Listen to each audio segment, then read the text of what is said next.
Modes of charging, ठीक है। तो चार्जिंग बाय रबिंग बेसिकली जो होता है वो इंसुलेटर्स में होता है।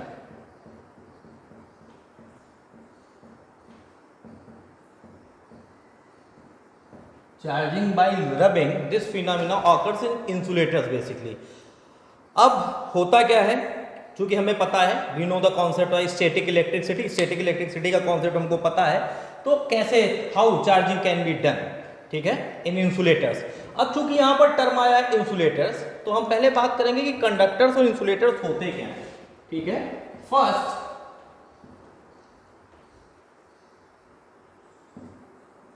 वी हैव टू नो कि व्हाट इज कंडक्टर्स, ठीक है। कंडक्टर्स क्या होते हैं? The substance through which electric charge can flow easily are called conductors, ठीक है। वो सब्सटेंस जिनके through electric charge easily flow कर सकता है वो क्या कहलाते हैं? कंडक्टर्स।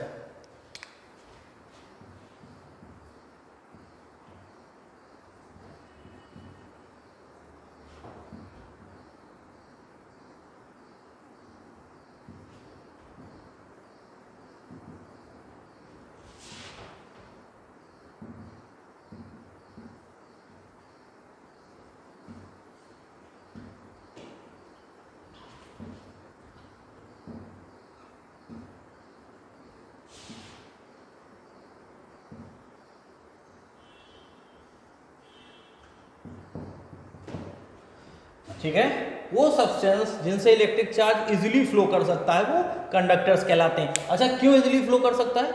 बिकॉज वी नो कि in conductors there used to be a large number of free electrons, बहुत सारे फ्री इलेक्ट्रॉन्स होते हैं जिसके कारण इलेक्ट्रिक चार्ज, क्योंकि आपको पता है इलेक्ट्रॉन्स क्या होते हैं? चार्ज कैरियर्स होते हैं, इलेक्ट्रिक चार्ज इजीली फ्लो कर सकता है। फॉर एग्जाम्पल जैसे metals,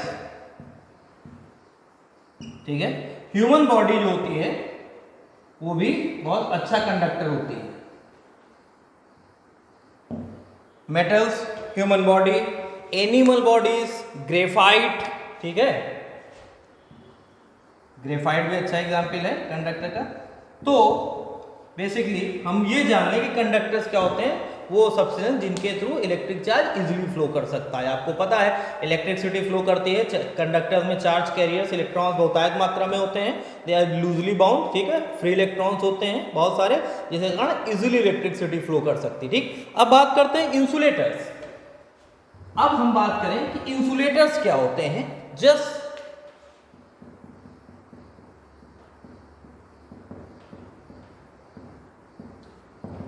Just opposite the conductors or insulator, the substance through which electricity cannot flow, electricity cannot flow easily are called insulators। वो सब्सटेंस जिनसे इलेक्ट्रिसिटी इजीली फ्लो नहीं कर सकती वो क्या कहलाते हैं? इंसुलेटर्स। होता क्या है कि जो इंसुलेटर्स होते हैं वहां जो इलेक्ट्रॉन्स होते हैं, जो ऑर्बिट के सेल के इलेक्ट्रॉन होते हैं, they used to be tightly bound to the nucleus, वो न्यूक्लियस से बहुत टाइटली बाउंड होते हैं, जिसके कारण ये इसको जो है इलेक्ट्रिक चार्ज के फ्लो को क्या करते हैं? रजिस्ट करते हैं। इसीलिए इनको क्या कहा जाता है? इंसुलेटर्स, ठीक है। इसीलिए इजीली इलेक्ट्रिक चार्ज इनमें फ्लो नहीं हो पाता है। क्या होता है कि न्यूक्लियस से बाउंड होते हैं, टाइटली बाउंड होते हैं इलेक्ट्रॉन्स, ठीक है। इसके कारण ये रजिस्ट करते हैं इस फिनोमेना को, ठीक है, और जिसके कारण जो इंसुलेटर्स होते हैं उसमें इलेक्ट्रिक चार्ज इजीली फ्लो नहीं कर पाता है। For example glass, diamond, plastic, ठीक है, प्लास्टिक, वुड, ठीक है, माइका,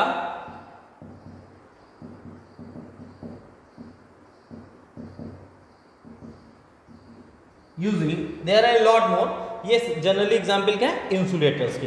अब हम बात करते हैं मोड्स ऑफ चार्जिंग। चार्जिंग के कौन कौन से मोड्स होते हैं, किस तरह से आप किसी ऑब्जेक्ट को चार्ज कर सकते हैं। तो उसमें जो पहला हमारा है वो चार्जिंग बाय रबिंग है। Charging by rubbing basically it happens in insulator. Charging by rubbing होती है वो किसमें होता है? इंसुलेटर्स में होता है। फॉर एग्जाम्पल कैसे होता है चार्जिंग बाय रबिंग?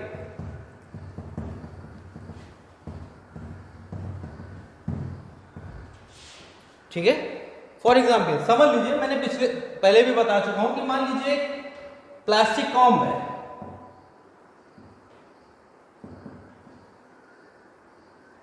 ठीक है, और ह्यूमन हेयर्स हैं,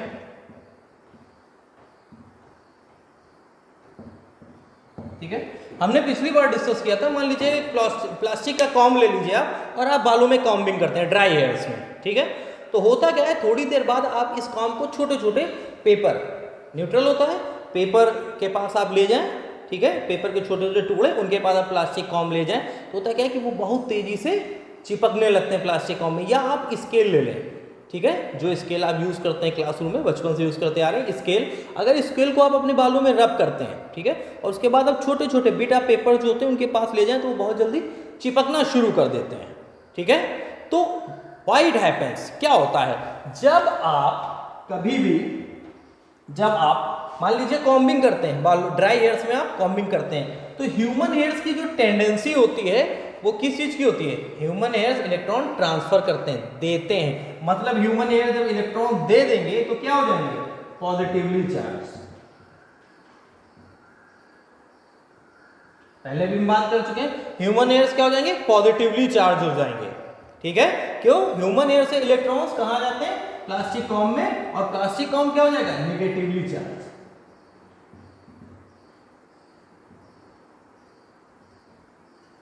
क्या हो जाएगा, नेगेटिवली चार्ज हो जाएगा।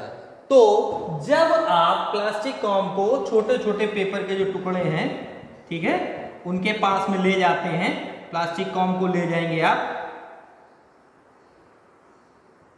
ठीक है, तो ये टेंडेंसी क्या होती है इन पेपर्स की, इसमें चिपकने। पेपर बेसिकली क्या होता है, न्यूट्रल होता है। न्यूट्रल से मतलब आप जानते होंगे, न्यूट्रल का मतलब क्या होता है कि number of electrons and number of protons will be equal. Protons और न्यूट्रॉन्स जो होते हैं वो इक्वल होंगे, मतलब जितना पॉजिटिव चार्ज होगा उतना ही नेगेटिव चार्ज होगा, ठीक है। तो ये क्या करते हैं, चिपकने की, हालांकि ये फिनोमिना जो होता है यहाँ पर ये इंडक्शन होता है, हम टच नहीं करते हैं, अभी हम बात करेंगे आगे, ठीक है, मोड्स ऑफ चार्जिंग में हम इंडक्शन की भी बात करेंगे, लेकिन अभी हम जो बात कर रहे हैं तो बेसिकली होता क्या है, ये चिपकने की कोशिश करते हैं। तो दिस इज कॉल्ड जो है चार्जिंग बाय रबिंग, और चार्जिंग बाय रबिंग जो की जाती है वो बेसिकली इंसुलेटर्स में की जाती है, ठीक है।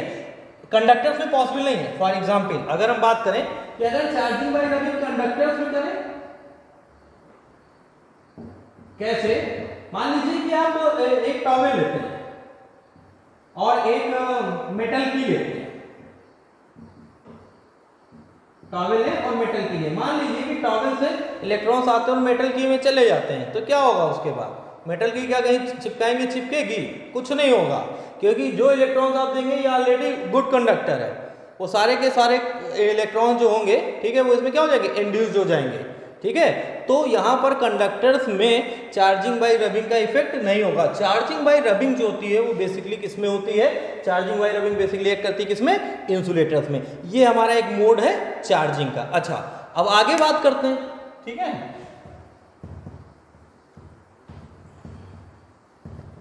अब हम जो बात करेंगे मोड्स ऑफ चार्जिंग में, चार्जिंग बाय कंडक्शन की बात करेंगे, ठीक है। हम अब जो बात करने वाले हैं, ठीक है, ठीक है।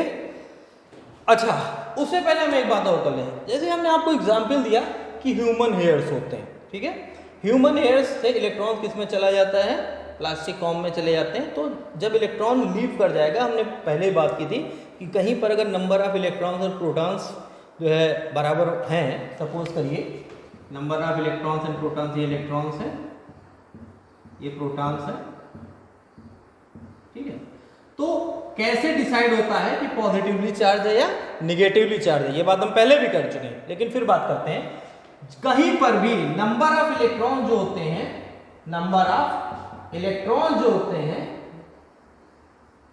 उनसे डिसाइड होता है कि पॉजिटिवली चार्ज है बॉडी या निगेटिवली चार्ज है। जैसे यहां से अगर एक इलेक्ट्रॉन लीव कर जाए, if the body get rid of one electron, if one electron leave the body, तो अब क्या होगा इस बॉडी पे, ये बॉडी क्या हो जाएगी, इलेक्ट्रॉन कम है और प्रोटॉन की संख्या ज्यादा हो गई, इलेक्ट्रॉन यहां से लीव कर गया, ठीक है, बॉडी गेट रिड ऑफ है इलेक्ट्रॉन, ठीक है। तो ये क्या कहलाएगी, क्या हो जाएगी बॉडी, पॉजिटिवली चार्ज। हमने पहले भी बात की थी कि बॉडी पॉजिटिवली चार्ज है या निगेटिवली चार्ज है, ये इस बात से डिसाइड होगा कि बॉडी में नंबर ऑफ इलेक्ट्रॉन्स कितने हैं, मीन्स कितने इन द सेंस बॉडी से नंबर ऑफ इलेक्ट्रॉन जा रहे हैं या इलेक्ट्रॉन बॉडी में आ रहे हैं। अगर लीव कर रहे हैं बॉडी, ठीक है, तो मतलब इलेक्ट्रॉन्स की क्वांटिटी यहाँ घट रही है। जब नंबर ऑफ इलेक्ट्रॉन डिक्रीज करेंगे तो बॉडी क्या हो जाएगी, पॉजिटिवली चार्ज हो जाएगी। अगर इस बॉडी में इलेक्ट्रॉन्स आ रहे हैं, ऑब्वियस सी बात है, तो नंबर ऑफ इलेक्ट्रॉन्स क्या हो रहे हैं, बढ़ रहे हैं, उनकी क्वांटिटी इंक्रीज कर रही है, नंबर ऑफ इलेक्ट्रॉन्स इंक्रीज कर रहे हैं, तो बॉडी क्या हो जाएगी, बॉडी क्या कही जाएगी, बॉडी नेगेटिवली चार्ज की जाएगी। ठीक है, तो ये इलेक्ट्रॉन्स डिपेंड करता है। और नंबर ऑफ प्रोटॉन और इलेक्ट्रॉन अगर बराबर हो तो आप जानते हैं बॉडी को क्या कहते हैं, न्यूट्रल बॉडी कहते हैं। ये बात हम पहले भी कर चुके हैं। है इसके आगे बात करते हैं। ठीक है, अच्छा, दूसरी बात ये है कि जैसे आपने कॉम्बिंग की ड्राई हेयर्स में, या आपने स्केल को लिया, प्लास्टिक की स्केल लिया और बालों में रगड़ा, जैसे बच्चे स्कूलों में करते हैं, usually do in lower classes, in primary classes हम लोग ऐसी एक्टिविटी करते हैं। तो अब बात ये आती है कि आप कैसे जानेंगे कि किसी बॉडी से इलेक्ट्रॉन्स जा रहे हैं या इलेक्ट्रॉन्स आ रहे हैं, मीन्स कि बॉडी पॉजिटिवली चार्ज है या बॉडी नेगेटिवली चार्ज है। अगर कहीं पर दो बॉडीज़ हैं, ठीक है, तो ये चीज़ें हमको देखनी पड़ती हैं कि कुछ बॉडीज ऐसी हैं जो पॉजिटिव चार्ज होती हैं, मतलब जब उनको रब करते हैं तो उनसे इलेक्ट्रॉन्स लीव करते हैं। ठीक है, कुछ बॉडी ऐसी होती है जो नेगेटिवली चार्ज होती हैं, मतलब कि जब रब करते हैं उस बॉडी को किसी से तो वो चार्ज लेती हैं और नेगेटिवली चार्ज हो जाती हैं। ठीक है,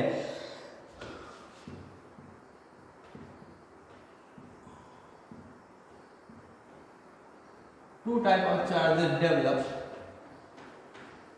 ड्यू टू रबिंग।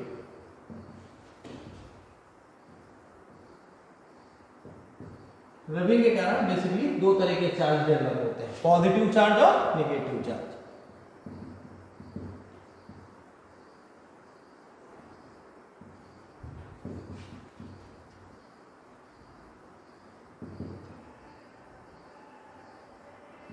मतलब ये है कहने का कि कुछ बॉडीज ऐसी होती हैं जब रब किया जाता है तो वो पॉजिटिवली चार्ज हो जाती है, मतलब उनसे इलेक्ट्रॉन लीव करते हैं, बॉडी से बाहर जाते हैं दूसरी बॉडी में।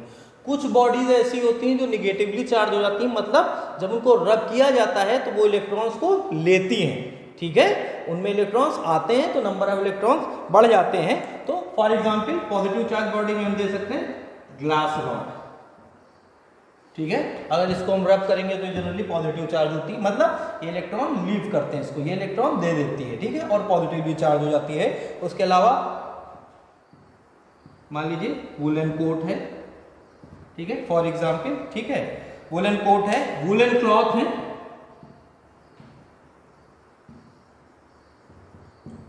मतलब ये वो एग्जाम्पल है कि जहां पर अगर इनको रब करेंगे किसी दूसरी बॉडी से रबिंग के दौरान तो ये क्या करेंगे, इलेक्ट्रॉन देंगे और खुद क्या हो जाएंगे, पॉजिटिवली चार्ज। नेगेटिवली चार्ज में जैसे सिल्क क्लॉथ है, ठीक है, सिल्क क्लॉथ है, नेगेटिवली चार्ज होता है। मींस अगर ग्लास रॉड और सिल्क क्लॉथ को आपस में रब करें तो क्या होगा, ग्लास रॉड इलेक्ट्रॉन देगा और सिल्क क्लॉथ को इलेक्ट्रॉन लेगा। तो जब इसमें से इलेक्ट्रॉन निकल जाएंगे तो यहाँ पर नेट चार्ज जो होगा, नेगेटिव चार्ज वो कम हो जाएगा, तो ये क्या हो जाएगी, पॉजिटिव चार्ज। लेकिन जब ये सिल्क क्लॉथ इलेक्ट्रॉन लेगा तो क्या होगा, नंबर ऑफ इलेक्ट्रॉन्स एक्सेस में हो जाएंगे, इंक्रीज हो जाएंगे, तो ये बेसिकली क्या हो जाएगा, नेगेटिवली चार्ज हो जाएगा। इलेक्ट्रॉन नेगेटिव होता है, आपको पता है। ठीक है, इसके बाद एम्बर रॉड फॉर एग्जाम्पल, ठीक है, एम्बर रॉड। उसके अलावा प्लास्टिक, रबड़, मान लीजिए रबर रॉड है, ठीक है, क्या होगा, इनकी टेंडेंसी जो जनरली होती है वो ये होती है कि ये इलेक्ट्रॉन्स को लेते हैं और इलेक्ट्रॉन लेके निगेटिवली चार्ज हो जाते हैं। ये कंफ्यूजन वाली बात होती है, बिल्कुल सेट रूल नहीं होते। मैं आपको एक सीरीज बताने जा रहा हूँ, ठीक है, एक लिस्टिंग करने जा रहा हूँ कुछ मटेरियल्स की, और उनमें हम कैसे जानेंगे कि कौन सा मटेरियल पॉजिटिवली चार्ज होगा और कौन सा निगेटिवली चार्ज हो जाएगा जब रबिंग की जाएगी। ठीक है, आप इसको नोट भी कर सकते हैं, ध्यान से समझ लीजिए इस बात को, पॉज करके वीडियो नोट कर लीजिए अगर आपको जरूरत है। ठीक है,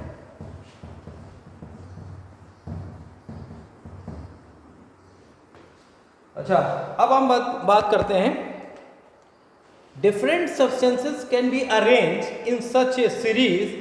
ठीक है, different substances can be arrange in such a series that if two of them are rubbed with each other, ठीक है। तो क्या होता है कि अगर हम एक सीरीज बनाने जा रहे हैं, इसमें से अगर कोई भी दो सब्सटेंस को उठा के आप आपस में रबिंग करते हैं, तो जो इनिशियल सब्सटेंस होगा, ठीक है, जो पहले वाला सब्सटेंस होगा वो हमेशा पॉजिटिवली चार्ज होगा, और जो बाद वाला सब्सटेंस होगा वो हमेशा निगेटिवली चार्ज होगा। जैसे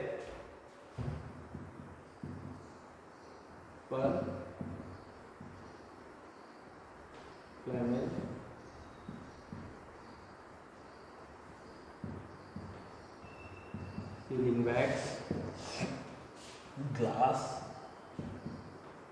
ठीक है। इसको समझने की कोशिश कीजिएगा, ठीक है, कि हम ये बताना क्या चाह रहे हैं, ठीक है। क्लॉथ, कॉटन,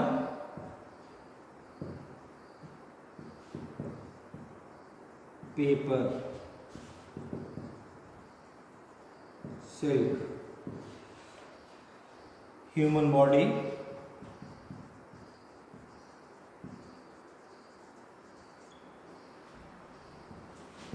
वुड,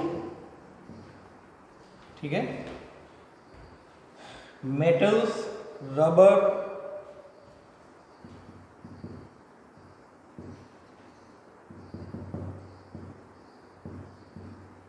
ठीक है। ये एक सीरीज है, ध्यान से समझिएगा इस बात को। देखिए, जब भी दो बॉडीज को आप आपस में रब करेंगे तो कौन सी पॉजिटिवली चार्ज होगी, ठीक है, कौन सी निगेटिवली चार्ज होगी, ये बात आप ऐसे नहीं बता सकते, ठीक है। तो एक हमने ये सीरीज बनाई है, ये जो है सेट ऑफ सीरीज है। इसमें क्या होता है, आप इसको याद कर लीजिए, जब भी कोई दो, ठीक है, कभी भी कोई दो ऑब्जेक्ट को आपस में रब करेंगे तो जो पहले वाला ऑब्जेक्ट होगा वो हमेशा पॉजिटिवली चार्ज होगा। ये इस केस में हम ले रहे हैं, मान लीजिए हमने ग्लास लिया और कॉटन लिया, और जो बाद वाला ऑब्जेक्ट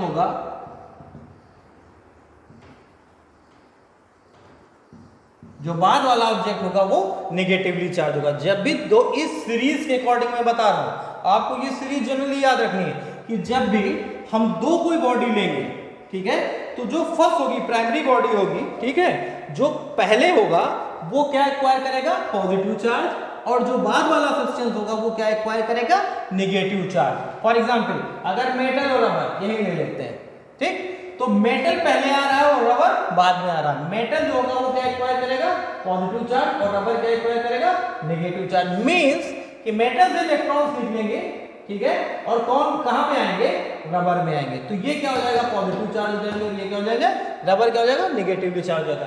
तो ये एक सीरीज है, क्योंकि ऐसे एग्जाम्पल में कभी भी हम जब देखते हैं कि आपस में जब आप देखेंगे तो ऐसे रैंडमली आप नहीं बता सकते कि किसमें से इलेक्ट्रॉन्स आ रहे हैं और किसमें से जो है इलेक्ट्रॉन जा रहे हैं। तो ये एक सीरीज हम लोगों ने बनाई है। इसके तहत जब इनिशियल आप फॉर और फ्लैनल को लेंगे, तो अगर इनको आप अपने रब करेंगे, या मान लीजिए कि आप ग्लास को और सिल्क को ले लेते हैं फॉर एग्जांपल, तो ग्लास क्या होगा, पॉजिटिवली चार्ज, और सिल्क क्या होगा, निगेटिवली चार्ज। लेकिन अगर सिल्क और ह्यूमन बॉडी को लेंगे, देन व्हाट विल हैपन, जो सिल्क होगा वो पॉजिटिवली चार्ज होगा, और जो ह्यूमन बॉडी होगी वो नेगेटिवली चार्ज होगी। तो this is charging by rubbing. आप लोग बात समझ गए होंगे, ये सीरीज नोट कर लेंगे, जिससे आपको आसानी से पता चल जाएगा जो पहले आ रहा है मेटल वो क्या एक्वायर करेगा, पॉजिटिव चार्ज, और जो बाद में आ रहा है इस सीरीज में वो मेटल क्या एक्वायर करेगा, नेगेटिव चार्ज, ठीक है।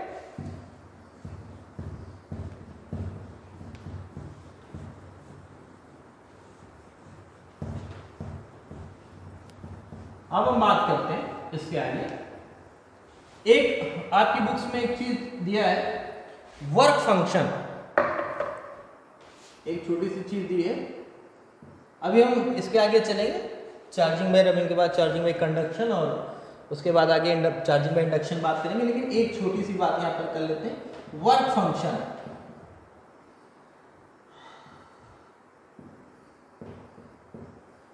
वर्क फंक्शन एक छोटा सा टर्म दिया रहता है, ठीक है। हम जानने की कोशिश करेंगे कि वर्क फंक्शन होता क्या है, ठीक है। आपको पता है कि किसी भी एटम की आउटर सेल के जो इलेक्ट्रॉन्स होते हैं वो टाइटली बाउंड रहते हैं न्यूक्लियस से, ठीक है। जो एटम होता है उसकी आउटर सेल्स के इलेक्ट्रॉन्स हैं ऑब्वियसली, ऑब्वियस सी बात है वो न्यूक्लियस से बाउंड रहते हैं, कुछ टाइटली बाउंड होते हैं, कुछ सब्सटेंस में कुछ लूजली बाउंड होते हैं। तो होता क्या है कि जो आउटर सेल के इलेक्ट्रॉन्स होते हैं जो न्यूक्लियस से बाउंड होते हैं, ठीक है, अगर इन जो इलेक्ट्रॉन्स हैं इनको रिमूव करने के लिए जितनी हमें एनर्जी की जरूरत पड़ती है that is called work function, that is called work function, ठीक है। तो जितनी एनर्जी की रिक्वायर्ड होती है, ठीक है, आपको ये भी पता है कि कुछ सब्सटेंसेस में ज़्यादा एनर्जी की रिक्वायर्ड होगी क्योंकि कुछ सब्सटेंस क्या होते हैं कि उनमें जो आउटर सेल के इलेक्ट्रॉन्स होते हैं वो न्यूक्लियस से बहुत टाइटली बाउंड रहते हैं, ठीक है, और कुछ ऐसे भी सब्सटेंसेस होते हैं जिसमें आउटर सेल के इलेक्ट्रॉन जो होते हैं वो बहुत थोड़ी एनर्जी के साथ बहुत लूजली बाउंड होते हैं, ठीक है। तो जिसमें इलेक्ट्रॉन्स न्यूक्लियस के साथ लूजली बाउंड होंगे उसको तो आपको बहुत कम एनर्जी देनी पड़ेगी इलेक्ट्रॉन को रिमूव कराने के लिए, तो मतलब उसका वर्क फंक्शन क्या है, लेस है। और जिसमें बहुत टाइटली बाउंड है न्यूक्लियस से उसमें इलेक्ट्रॉन को रिमूव कराने के लिए बहुत ज़्यादा एनर्जी देनी होगी आपको, तो क्या होगा, उसका वर्क फंक्शन क्या होगा, ज़्यादा होगा। The electrons of the outer shell of an atom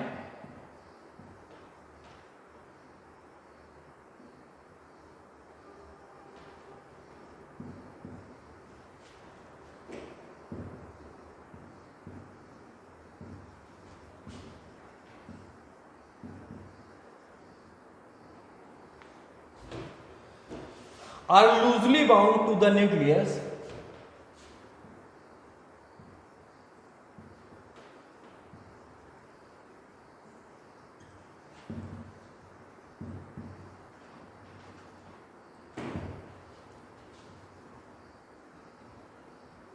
ठीक है। So the energy required to remove the electron from the surface of a material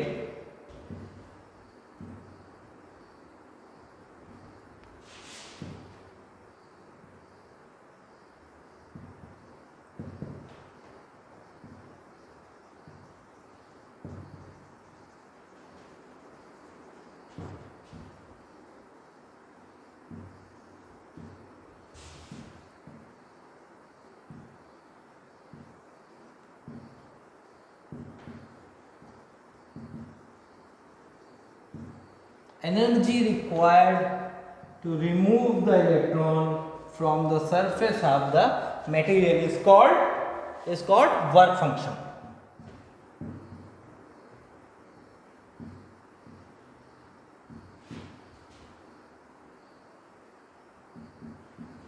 क्या कहलाता है, वर्क फंक्शन कहलाती है, ठीक है। जब हम दो बॉडीज को रब करते हैं और इलेक्ट्रॉन ट्रांसफर होते हैं, कहाँ से, जब दो बॉडीज को रब करेंगे तो जाहिर बात है इलेक्ट्रॉन कहाँ से रिमूव होंगे, जिस बॉडी का, जिस सब्सटेंस का वर्क फंक्शन लोअर होगा उससे इलेक्ट्रॉन निकलेंगे और कहाँ जाएंगे भाई, उसी से इलेक्ट्रॉन रिमूव होंगे इजीली क्योंकि कम एनर्जी की जरूरत है, जिसका वर्क फंक्शन कम होगा, ठीक है, उस बॉडी में जाएंगे जहाँ पर वर्क फंक्शन ज़्यादा होगा। जब हम दो बॉडीज को रब करते हैं तो electrons remove from the body of lower work function and goes to the body of higher work function, उस बॉडी में जाते हैं जिसका वर्क फंक्शन ज्यादा है, मतलब, और रिमूव कहाँ से होंगे, ऑब्वियस सी बात है वहीं से रिमूव होंगे, उसके में कम एनर्जी चाहिए, यहाँ पर लूजली बाउंड होंगे, इजिली हो जाएंगे, ठीक है। अब हम बात करते हैं नेक्स्ट, हमने मोड्स ऑफ की बात की, आपने पढ़ा चार्जिंग बाय रबिंग, रबिंग के द्वारा, और हमने बताया कि रबिंग के द्वारा चार्जिंग बेसिकली किसमें होती, इंसुलेटर में होती। अब हम बात करेंगे charging by conduction.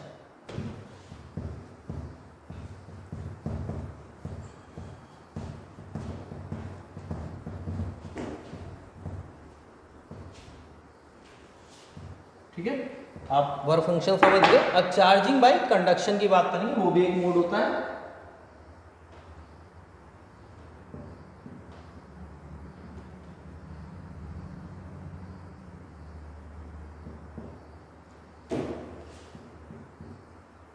Charging by conduction, ठीक है, चार्जिंग बाय कंडक्शन क्या होता है, जब एक ऑब्जेक्ट किसी दूसरे ऑब्जेक्ट के साथ कांटेक्ट में लाया जाए, ठीक है, और ठीक है, और एक ऑब्जेक्ट उसमें क्या हो, न्यूट्रल हो, और अब दूसरा जो हो वो चार्ज ऑब्जेक्ट हो, तो जो चार्जिंग होती है वो क्या कहलाती है, चार्जिंग बाय कंडक्शन। सपोज करिए सपोज करिए ऐसे कि एक ये मेटल बॉल है, एक ये आपके पास मेटल बॉल है, ठीक है। हमने दो मेटल बॉल ले ली, ठीक है।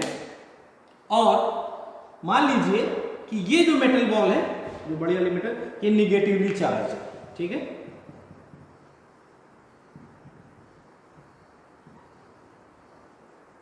और ये न्यूट्रल है, ठीक है। न्यूट्रल से मतलब कोई चार्ज नहीं। मतलब हमने बात की कि न्यूट्रल का मतलब क्या है कि number of protons will be equal to number of electrons, ठीक है। Number of protons will be equal to number of electrons. तो ऐसी बॉडी क्या कहलाती है हमारी? न्यूट्रल। मान लीजिए निगेटिवली चार्ज है, ये बड़ी वाली जो हमारी बॉल है निगेटिवली चार्ज है। So what? निगेटिवली चार्ज से मतलब यहाँ पर नंबर ऑफ इलेक्ट्रॉन्स जो है वो क्या है? ज्यादा है। नंबर ऑफ इलेक्ट्रॉन जो है वो हमारे ज्यादा है और नंबर ऑफ प्रोटॉन जो है वो हमारे लेस है, ठीक है। तो एक्सेस में है नंबर ऑफ। अब आप क्या करिए, अब आप मान लीजिए कि इसको आप इसके नियर लाते हैं, आप इसको इसके पास हो जाए, क्या होगा? ठीक है, ये निगेटिवली चार्ज है, यहाँ पर इलेक्ट्रॉन्स आपके, और यहाँ पे क्या होगा? ये अरेंज हो जाएंगे इस सरफेस पे प्रोटॉन्स और इधर क्या हो जाएंगे? इलेक्ट्रॉन्स, ठीक है। इस तरह से अरेंज हो जाएंगे, ठीक। यहाँ पर इलेक्ट्रॉन्स इधर आएंगे और इसके इस सरफेस पे क्या आ जाएंगे? प्रोटॉन। बिकॉज इलेक्ट्रॉन क्या करेंगे? प्रोटॉन इसको अट्रैक्ट करेंगे। Negative charges attract each other, आपको पता है, अट्रैक्ट करेंगे। अब जब हम कांटेक्ट में लाते हैं इसको, अब मान लीजिए कांटेक्ट में लाए, ये निगेटिव चार्ज है और यहाँ पर पॉजिटिव चार्ज है, निगेटिव चार्ज है, क्या होगा? जब आप कांटेक्ट में लाएंगे मेटल बॉल को, छोटी वाली बॉल के कांटेक्ट में लाएंगे, व्हाट विल हैपन? आपको पहले से पता है कि ये बॉल जो है वो क्या है? निगेटिवली चार्ज है। सो यहां से क्या होंगे? इलेक्ट्रॉन्स जाएंगे, कहाँ जाएंगे? इस बॉल में। जब आप कांटेक्ट में लाएंगे, यहां से, चूंकि यहाँ नंबर ऑफ इलेक्ट्रॉन्स हायर है, यहां से इलेक्ट्रॉन मूव करेंगे और कहाँ जाएंगे? इस बॉल में जाएंगे। सो फाइनली होगा क्या? ठीक है, क्या होगा? अब जब आप इसको दूर ले जाएंगे, ये वाली जो छोटी वाली बॉल है आपकी, वो क्या हो जाएगी? निगेटिवली चार्ज हो जाएगी। अभी तक ये न्यूट्रल थी, now it will become negatively charge. क्यों? क्योंकि यहां से जब इलेक्ट्रॉन मूव करके आएंगे तो इसमें नंबर ऑफ इलेक्ट्रॉन्स क्या हो जाएंगे? एक्सेस में हो जाएंगे। जब आप इसको दूर ले जाएंगे तो अब ये जो है बॉल आपकी क्या है? क्या हो जाएगी? Negatively charge body. ये क्या हो जाएगी? निगेटिवली चार्ज, क्योंकि अब नंबर ऑफ इलेक्ट्रॉन इसमें ज्यादा हो जाएंगे। तो इस तरह चार्जिंग बाय कांटेक्ट जो होता है वही क्या कहलाता है? चार्जिंग बाय, ये फिनोमिना जो होता है वो क्या कहलाता है? Charging bye conduction. क्या कहलाता है? Charging bye conduction.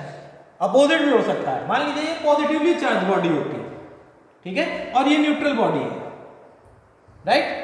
तो जब ये पॉजिटिवली चार्ज बॉडी है और ये क्या है? न्यूट्रल बॉडी है, तो क्या होता फाइनली? ठीक, जब आप यहां पर लाते तो ये पॉजिटिव चार्ज यहां पर अरेंज हो जाते और यहां पे क्या होता? यहाँ पे आपके निगेटिव चार्ज इधर अरेंज हो जाते हैं इस सरफेस पे, क्योंकि opposite charge attract each other इस सरफेस पे, और यहाँ क्या हो जाते हैं?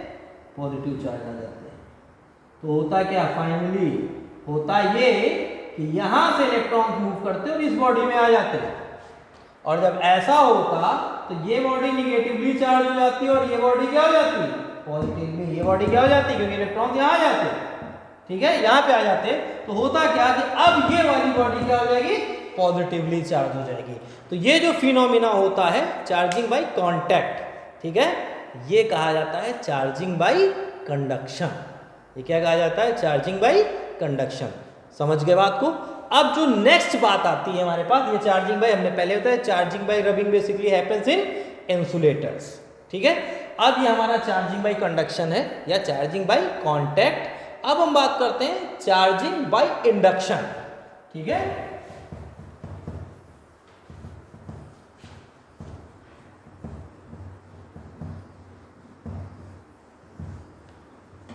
ठीक है, अब हम बात करते हैं charging by induction.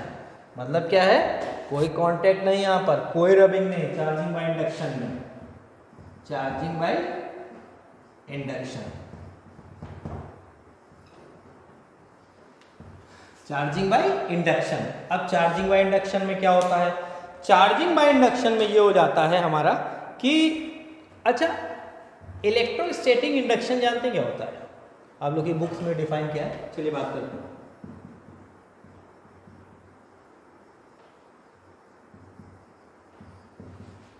Electrostatic induction क्या मतलब समझते हैं? इंडक्शन, ठीक है, इलेक्ट्रोस्टैटिक इंडक्शन, ठीक है। अच्छा मैं आपको बताने की कोशिश करता हूं। मान लीजिए रॉड है, इसको हमने एक इंसुलेटिंग स्टैंड पे ले लिया है, इस तरह से एक इंसुलेटिंग स्टैंड पे ये रखी हुई है, इंसुलेटिंग स्टैंड पे बॉल रखी हुई है, ठीक है। अब सपोज करिए, ठीक है, ये कंडक्टिंग रॉड है,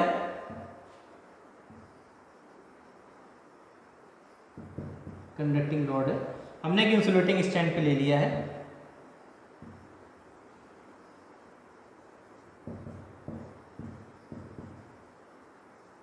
इंसुलेटिंग स्टैंड पे ले लिया। अब क्या करते हैं, इसके पास में हम एक पॉजिटिवली चार्ज रॉड लाते हैं,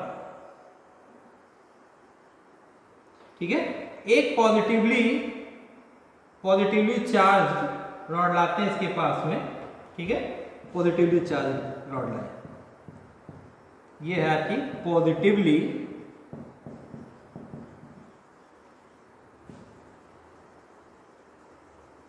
चार्ज रॉड, एक हम पॉजिटिवली चार्ज रॉड लाते हैं, ठीक है। मान लीजिए कंडक्टिंग रॉड का ये सिरा ए है और इसको हम क्या मान लेते हैं? बी मान लेते हैं। क्या होगा जब आप पॉजिटिवली चार्ज रॉड यहाँ पे इसके पास में लाएंगे थोड़ी दूर पे, तो इसके इस एंड पे क्या होगा? सारे के सारे इलेक्ट्रॉन जो हैं वो इस एंड पे आके कलेक्ट हो जाएंगे, ठीक है, यहाँ पे आ जाएंगे, क्योंकि opposite charge attract each other और पॉजिटिव चार्ज अपोजिट एंड पे जाएंगे,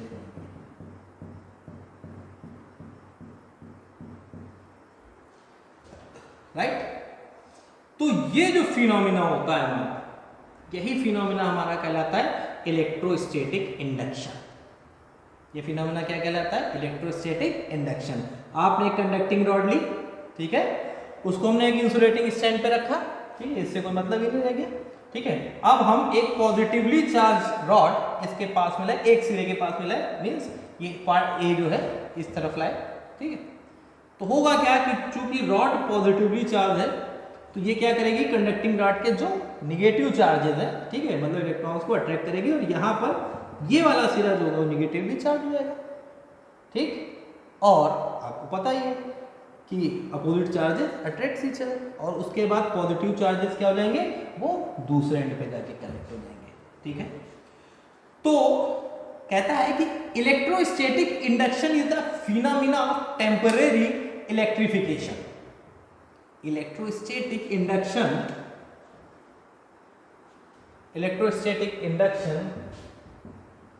is the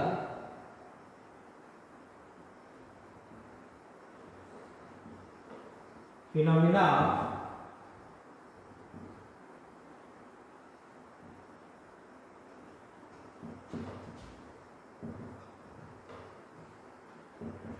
electrostatic induction is the phenomena of temporary electrification, ठीक है, of a conductor in which opposite charges appear at its closer end।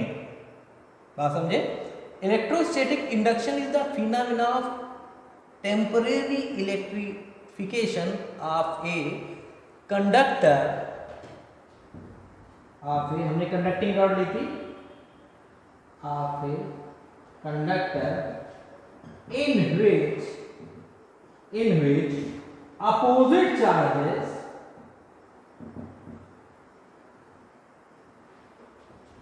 in which opposite charges appear at its closer end।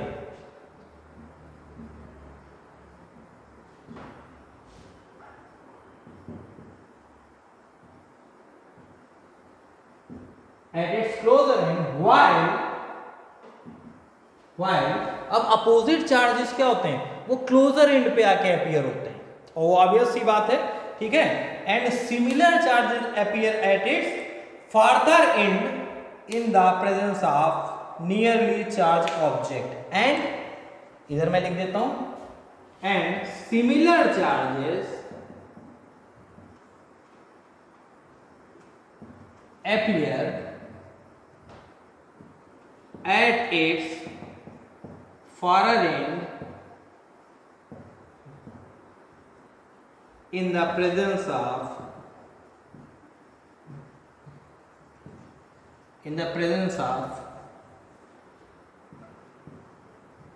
nearly charged body और जो similar charges होते हैं वो फारर and पे जाके जो है वो हो जाते हैं फार्थर एंड पे, ठीक है। तो क्या होता है इलेक्ट्रोस्टैटिक इंडक्शन क्या होता है, is the phenomena of temporary electrification of a conductor in which जो अपोजिट चार्ज होते हैं वो क्या होते हैं, अपोजिट चार्ज हमने बताया था यहाँ पे पॉजिटिवली चार्ज रॉड है, ठीक है, पॉजिटिवली चार्ज रॉड है। जो अपोजिट चार्ज होते हैं वो क्लोजर एंड पे आ जाते हैं और जो सिमिलर चार्ज होते हैं वो फारर एंड पे चले जाते हैं। तो यही फिनोमेना देखिए यहाँ कहीं टच नहीं किया गया, ध्यान रखिएगा। इंडक्शन के प्रोसेस में कहीं रबिंग या टचिंग नहीं होती, कांटेक्ट नहीं होता, ठीक है। तो इंडक्शन के प्रोसेस में आप देखिए कि जैसे हम पॉजिटिवली चार्ज रॉड लाए, इसने कहा ना टेम्परेरी इलेक्ट्रिफिकेशन इसके कारण हुआ, ठीक है। तो ये सिमिलर अपोजिट चार्जेस एक एंड पे आ गए, नेगेटिव चार्जेस इधर आ गए कंडक्टिंग रॉड के और पॉजिटिव चार्जेस फार्दर एंड पे चले जाते हैं। तो ये फिनोमेना जो टेम्परेरी इलेक्ट्रिफिकेशन होता है विदाउट रबिंग या without contact, even without in contact, यही जो होता है फिनोमेना ये क्या कहलाता है, ये कहलाता है चार्जिंग बाय इंडक्शन। क्या कहलाता है, चार्जिंग बाय इंडक्शन। अच्छा मान लीजिए एक एग्जाम्पल देते हैं, जैसे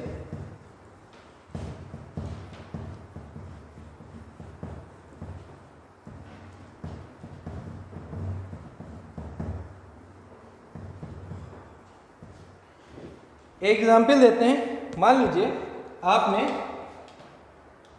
एक जो है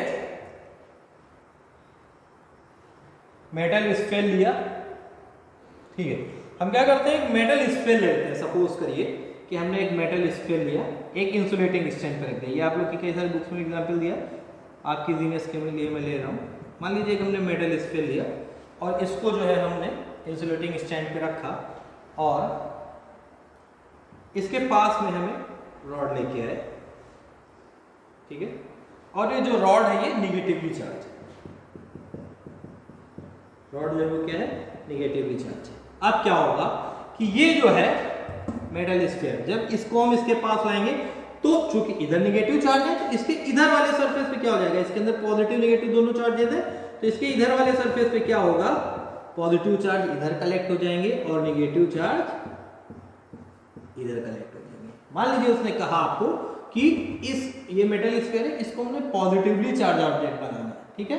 तो ये मेटल स्फीयर है, इसके पास में हम एक निगेटिवली चार्ज रॉड लेके आए, ठीक। अब क्या होगा, जब आप निगेटिवली चार्ज रॉड लाए तो इसके पॉजिटिव चार्जेस इसके क्लोजर में इधर इस वाले सरफेस पे कलेक्ट हो जाएंगे और निगेटिव चार्ज उधर, क्योंकि ये क्या कहेंगे, opposite charges attract each other, तो इधर की तरफ आ जाएंगे और same charges repel each other, तो नेगेटिव चार्जेस इलेक्ट्रॉन उधर चले जाएंगे। अच्छा अब हम क्या कर सकते हैं कि अब हम मान लीजिए मेटल स्फीयर है,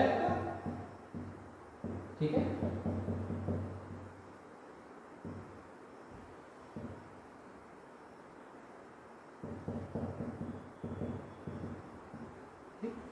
अब अगर हम इसको अर्थ से कनेक्ट कर दें,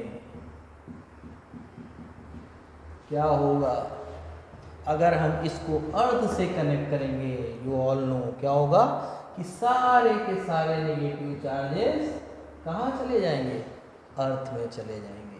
कहाँ चले जाएंगे, अर्थ में चले जाएंगे। और अब ये मेटल स्फीयर जो है यहाँ पर केवल क्या बचेगा, इस मेटल स्फीयर में केवल क्या बचेगा, यहाँ पर केवल और केवल पॉजिटिव चार्ज बचेगा। आप इस रॉड को अब आप जो आपकी नेगेटिवली चार्ज रॉड थी इसको आप यहाँ से हटा सकते हैं और इस तरह से आप किसी भी मेटल स्फीयर को पॉजिटिवली चार्ज कर सकते हैं with the help of induction. हमने यहाँ टच नहीं किया, कांटेक्ट नहीं कराया, रबिंग नहीं हुई, और इस तरह से अब केवल ये पॉजिटिवली चार्ज ऑब्जेक्ट बचा, पॉजिटिवली चार्ज आपके पास मेटल स्फीयर बचा।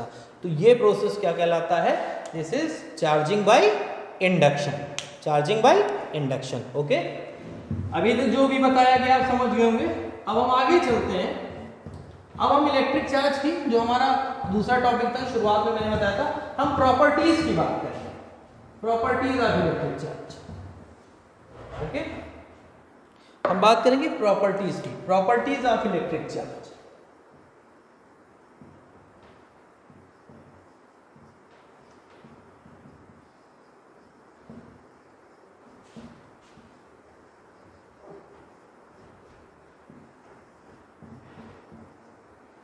हम बात करेंगे properties of electric charge. Electric charge की प्रॉपर्टीज क्या होती हैं?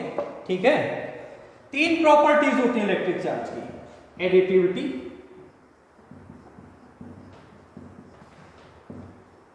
पहली जो प्रॉपर्टी है वो क्या कहलाती है? एडिटिविटी। दूसरी क्वांटाइजेशन, ठीक है, दूसरी क्या कहलाती है? क्वांटाइजेशन। और थर्ड क्या है? Conservation.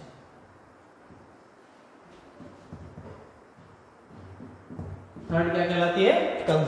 Conservation. Additivity, first property की बात करते हैं, एडिटिविटी ऑफ इलेक्ट्रिक चार्ज। ठीक है, फर्स्ट प्रॉपर्टी जो है वो क्या है? Additivity of electric charge.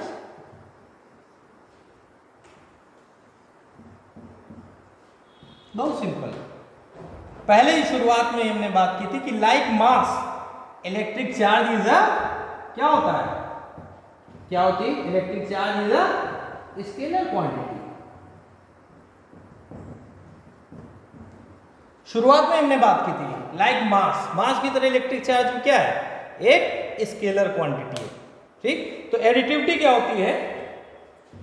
Additivity of A electric charge means the total charge on the system is the algebraic sum of all the individual charges located at any point of the system in the system। क्या होता है additivity? हमने बताया ना, आपको पता है कि इलेक्ट्रिक चार्ज भी मास की तरह एक स्केलर क्वांटिटी होती है। ठीक है, तो additivity of the charge means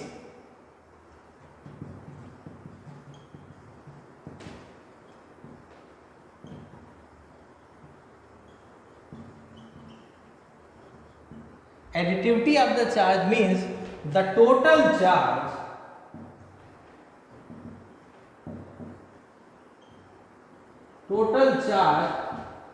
in the system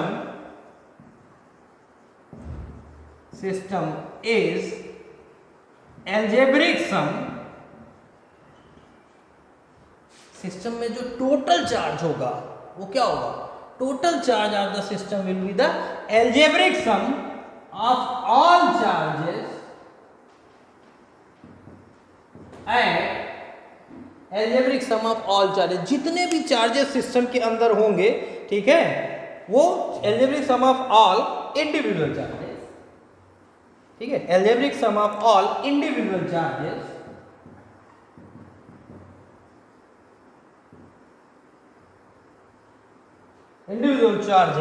located at any point in the system means बहुत सिंपल मतलब है कि जितने भी चार्जेस होंगे किसी भी बॉडी में, ठीक है, कहीं पर भी वो सिस्टम के अंदर, जो टोटल चार्ज होगा वो क्या होगा? जितने भी चार्जेस हैं पूरी बॉडी में कहीं पर भी एट एनी पॉइंट, उन सब को उठा के क्या कर लें? एल्जेब्रिक सम कर लें, और एल्जेब्रिक सम कर लें तो वही क्या होगा? Total charge of the system या total charge of the body. मतलब फॉर एग्जांपल मान लीजिए सिस्टम में कहीं पर at any point Q1 charge है, Q2 चार्ज है, Q3 चार्ज है, Q4 चार्ज है।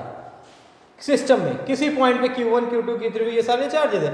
हमने पूछा कि इस सिस्टम पे टोटल चार्ज कितना है, तो टोटल चार्ज Q क्या होगा? Q विल बी, Q क्या होगा? algebraic sum of all the individual charges at any point in the system, जितने भी चार्जेस सिस्टम के अंदर कहीं ना कहीं है, इन सबका एल्जेब्रिक सम कर लीजिए। Means it will be q1 plus q2 plus q3 and plus q4। Yes, algebraic sum.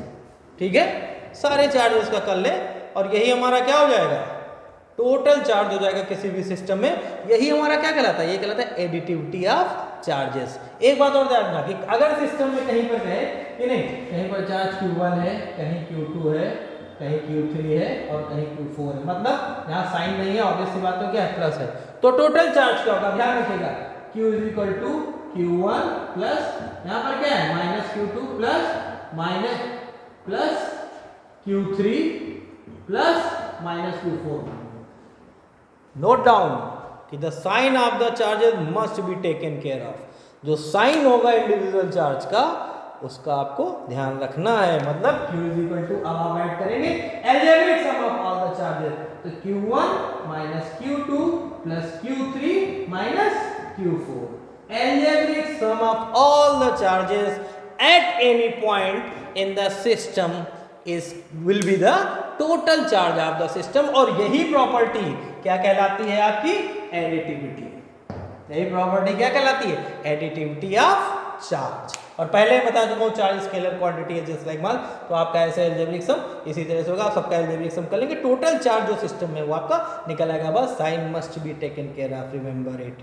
अगर कहीं पर भी प्लस है माइनस है, साइन दिया, चार्ज की वैल्यू दी है, तो sign must be taken care of. This is additivity of charge. दूसरी बात करते हैं, सेकेंड प्रॉपर्टी की बात करते हैं। सेकेंड प्रॉपर्टी आपकी क्या है, quantization.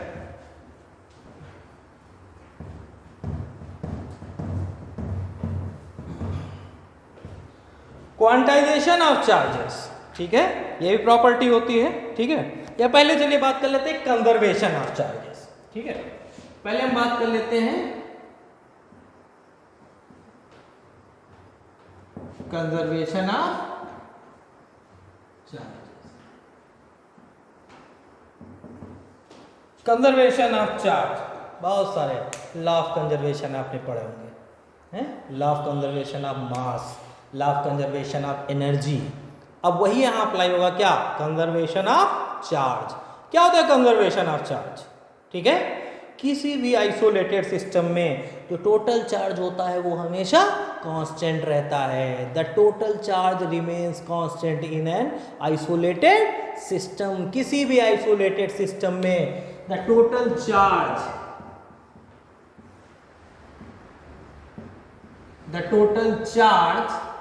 remains constant in an isolated system। किसी भी आइसोलेटेड सिस्टम में total charge remains constant. Total charge क्या रहेगा, कांस्टेंट। अब ये मत कहिएगा कि आइसोलेटेड सिस्टम नहीं पता, ठीक है, आइसोलेटेड सिस्टम, किसी दूसरे सिस्टम में कोई इंटरफेयर नहीं, अपने आप में आइसोलेट है। जैसे कोविड-19 के टाइम सरकार आइसोलेशन में भेज रही है, ठीक है, ना आप किसी से मिल सकते हैं ना कोई आपसे मिल सकता है, ठीक है। So follow the rule instructions by the government in this crucial time of COVID. Anyways, तो the total charge remains constant in an isolated, किसी भी आइसोलेटेड सिस्टम में जो टोटल चार्ज रहेगा वो कांस्टेंट रहेगा, मतलब ना तो वो बढ़ेगा और ना वो घटेगा। और दूसरी चीज, law of conservation of energy, law of conservation mass आपने पढ़ा है, क्या कहता है उसमें कि जैसे energy can neither be created nor be destroyed, similar way the electric charge can neither be created nor be destroyed but they can be only transferred from one body to another. The electric charge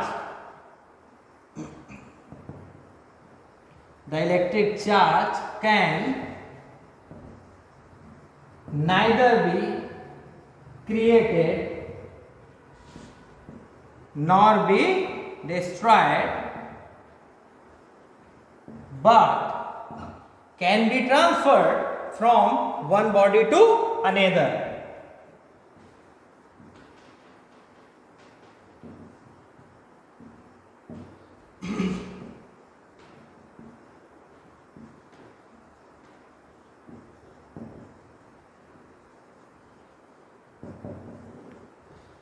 मतलब electric charge को ना तो create किया जा सकता है और ना तो डिस्ट्रॉय किया जा सकता है, केवल क्या किया जा सकता है, एक बॉडी से दूसरी बॉडी में ट्रांसफर किया जा सकता है। This is conservation of charge, law of conservation. मतलब जो चार्ज है वो भी कंजर्वेशन का लॉ फॉलो करता है। जैसे पहले था कंजर्वेशन ऑफ एनर्जी, आप जानते हैं energy can neither be created nor be destroyed but can only transform from one form to another. आपको पता है कि एनर्जी जितनी है वो फिक्स है, ठीक है। अगर पूरे यूनिवर्स को, होल यूनिवर्स को एक आइसोलेटेड सिस्टम मान ले तो नेट एनर्जी जो क्या है वो फिक्स है, वो एक फॉर्म से दूसरी फॉर्म में ट्रांसफॉर्म हो सकती है, ठीक है। ना तो क्रिएट किया जा सकती ना डिस्ट्रॉय किया। Just like that electric charge can neither be created nor be destroyed.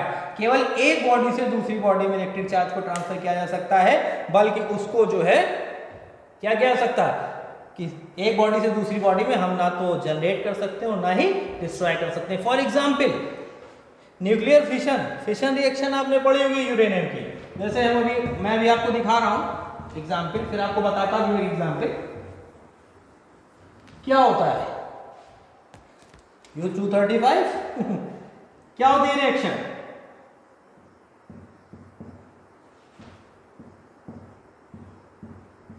Fission reaction में क्या होता है यूरेनियम 235 में, ठीक।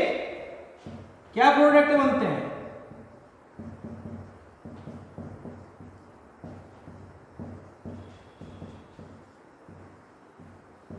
हवा, total charge before fission.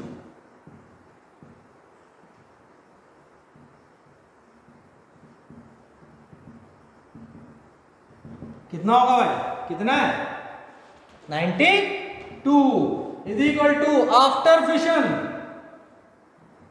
Reaction के बाद क्या होता है। अब आफ्टर फिशन कैलकुलेट करिए, 56 प्लस 36 प्लस 3 टाइम्स कितना है, कितना होगा 6 6 12 5 3 8 9, राइट। दूसरा, जैसे आप ग्लास रॉड को लें और सिल्क से रब करें, ठीक है, तो क्या होगा, ठीक है। ग्लास रॉड और सिल्क को जब आपस में रब करेंगे तो ग्लास रॉड क्या होगा, ग्लास रॉड से इलेक्ट्रॉन्स ट्रांसफर होंगे और किस में जाएंगे, सिल्क क्लॉथ में जाएंगे। तो सिल्क ग्लास रॉड पे एक पॉजिटिव चार्ज जनरेट होगा, but at the same time, ठीक है, जो सिल्क क्लॉथ होगा उस पे क्या होगा, एक निगेटिव चार्ज जनरेट होगा, ठीक। अब यहां पर सिस्टम क्या है, ग्लास रॉड और सिल्क क्लॉथ जिसको आप रब कर रहे हैं, ये सिल्क क्लॉथ और ग्लास रॉड मिला के क्या है, एक सिस्टम है। तो जितना पॉजिटिव चार्ज होगा उस पे उतना ही जो है सिल्क क्लॉथ पे क्या होगा, निगेटिव चार्ज होगा। तो नेट चार्ज जब इस पूरे सिस्टम का मींस ग्लास रॉड और सिल्क क्लॉथ दोनों का जब नेट चार्ज कैलकुलेट करेंगे तो वो कितना आएगा, 0 आएगा, मतलब सेम रहेगा, ठीक है। जो पहले था, ठीक है, सॉरी, जो पहले था चार्ज वही बाद में रहेगा, मतलब नेट चार्ज जो है वो कांस्टेंट ही रहेगा। भले ही एक पर पॉजिटिव चार्ज हो जितना है तो दूसरी बॉडी पर उतना ही क्या होगा, निगेटिव चार्ज होगा, ठीक है भाई। जितने इलेक्ट्रॉन ग्लास रॉड से जाएंगे वो कौन रिसीव करेगा, वो सिल्क क्लॉथ रिसीव करेगा। तो जितना पॉजिटिव चार्ज ग्लास रॉड पे आएगा उतना ही निगेटिव चार्ज किस में आएगा, सिल्क क्लॉथ पे आएगा। और ग्लास रॉड और सिल्क क्लॉथ इसमें मिला के क्या है, एक सिस्टम है। तो नेट चार्ज अभी भी कितना है, उतना ही है, जितना इसने दिया उतना इसने लिया, दोनों एक साथ बैठे भाई। टोटल चार्ज हमने कैलकुलेट किया, सेम है, जितना पहले था उतना अभी है, राइट। तो इस तरह से यह है कंजर्वेशन ऑफ चार्ज। किसी भी आइसोलेटेड सिस्टम का चार्ज हमेशा कांस्टेंट रहेगा, पहली बात। दूसरी बात, कंजर्वेशन के लाभ जानते हैं, ना चार्ज को जनरेट क्रिएट किया जा सकता है और ना डिस्ट्रॉय किया जा सकता है, सेकेंड प्रॉपर्टी। अब थर्ड प्रॉपर्टी की बात करते हैं, ठीक है। अब है क्वांटाइजेशन ऑफ चार्ज, ये लास्ट प्रॉपर्टी है आपकी, ठीक है, क्वांटाइजेशन ऑफ चार्ज, ठीक है। क्वांटाइजेशन क्या होता है,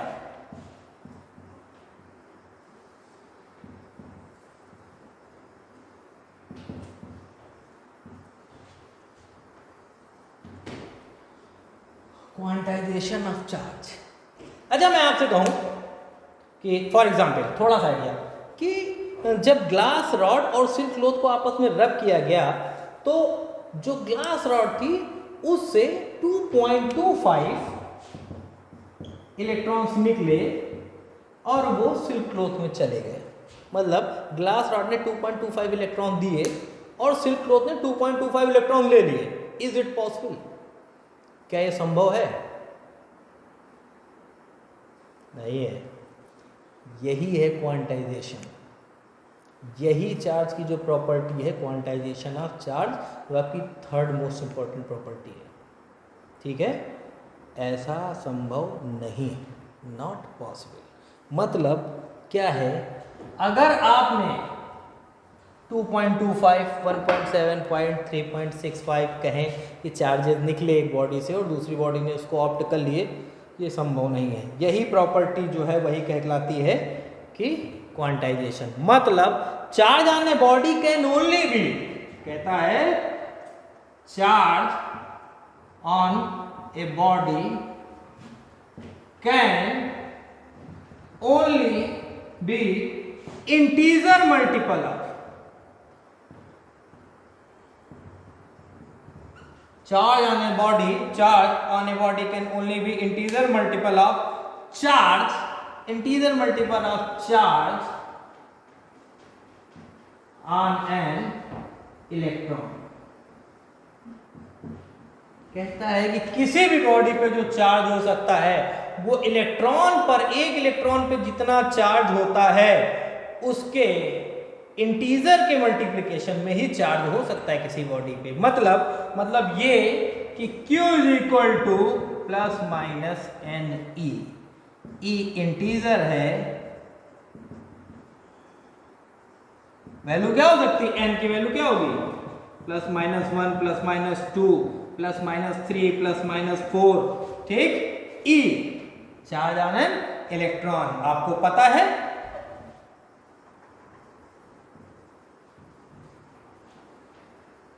चार्ज ऑन इलेक्ट्रॉन E, और E की वैल्यू कितनी होती है आपको पता है। 1E का क्या मतलब है, 1.6 into 10⁻⁻19 coulomb.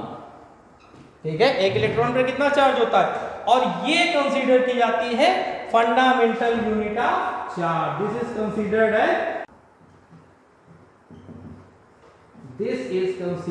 As fundamental unit of charge. This is considered as fundamental unit of charge. एक इलेक्ट्रॉन पे कितना चार्ज होता है, मतलब एक चार्ज की वैल्यू कितनी होगी, 1.6 इंटू 10⁻⁻19 कूलम, और इसी को फंडामेंटल यूनिट माना जाता है चार्ज की। तो ये कह रहा है कि आपसे कि जो चार्ज हो सकता है वो इंटीजर मल्टीपल में ही हो सकता है। मतलब आप कहें कितना चार्ज है, तो एक इलेक्ट्रॉन पे जितना चार्ज है उसके इंटीजर मल्टीपल में हो सकता है 2e, 3, 4e, 5e, 6e, 7e, ऐसे हो सकता है। 2.5e नहीं हो सकता, 6.8e नहीं हो सकता, 1.65e नहीं हो सकता। मतलब मल्टीपल इंटीजर में ही चार्ज होगा किसी बॉडी पर। चार्ज ये क्या है, चार्ज ऑन ए बॉडी। यही आपका कहलाता है क्वांटाइजेशन ऑफ चार्ज। मतलब किसी बॉडी पर चार्ज कितना हो सकता है, 2e या -2e, 3, 4e, 5e, 6e हो सकता है। 2.5e नहीं हो सकता, 1.65e नहीं हो सकता, 2.75e नहीं हो सकता, 3.15e नहीं हो सकता। जो एक इलेक्ट्रॉन पे चार्ज होता है उसके मल्टीपल इंटीजर में ही चार्ज हो सकता है। और इंटीजर की वैल्यू क्या हो सकती है, +-1, +-2, +-3, +-4, 5, 6, 7, 8 ऐसे हो सकती है। तो चार्ज कभी भी नहीं हो सकता। आप कहें कि किसी बॉडी ने उस बॉडी को 2.5 इलेक्ट्रॉन दे दिए, नॉट पॉसिबल। कहें 1.35 इलेक्ट्रॉन दे दिए, नहीं हो सकता। 2 इलेक्ट्रॉन दिए, 3 दिए, 4 दिए, 20 दिए, 25 दिए, 50 दिए, इट में हैपन, लेकिन वो नहीं हो सकता। तो this property is called quantization of charge. अब नेक्स्ट लेक्चर में हम लोग इस पर एग्जाम्पल्स भी करेंगे, क्वेश्चन भी करेंगे कुछ अच्छे, और उसके बाद नेक्स्ट लेक्चर में हम लोग कूलम्स लॉ से शुरुआत करेंगे। ठीक है, और हमने पहले बताया कि सेम चार्जेस एक दूसरे को रिपेल करते हैं, अपोजिट चार्जेस एक दूसरे को अट्रैक्ट करते हैं। मतलब उनके बीच एक फोर्स ऑफ अट्रैक्शन लगता है, एक फोर्स ऑफ रिपेल्सन लगता है। लेकिन ये कितना लगता है, how you will come to know कि कितना फोर्स ऑफ अट्रैक्शन लग रहा है या कितना फोर्स ऑफ रिपल्शन लग रहा है, कब फोर्स बढ़ जाएगा, कब फोर्स घट जाएगा, ये सारी क्वेरी हमारी किससे दूर होंगी, कूलम्स लॉ के। Okay, bye bye, good day, stay home, stay safe, thank you.